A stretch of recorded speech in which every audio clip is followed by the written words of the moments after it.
Որոշեցինք դեղին թղթիկների վրա ինչ-որ մաղթանքներ գրել, որոնք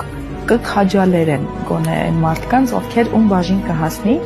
Ես էլ իմ կողմից այն ինչ կարող էի, որ ես ի սրտե կուզեի կիսել, ի սրտե համ մաղթանք կլիներ, համ հույս, ոգևորություն եւ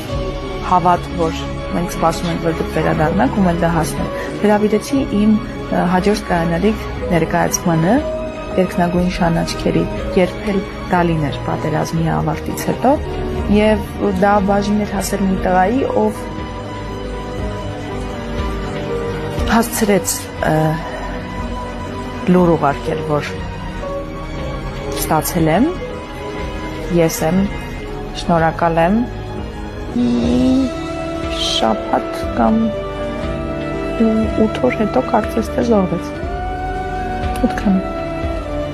Հետ էլ իմ ծանոթ անծանոթներից, ում կովիստը եւս ծանր եմ դարել, անձնապես ծանր դարել, ընկերներ գրել, որ զոհվեց։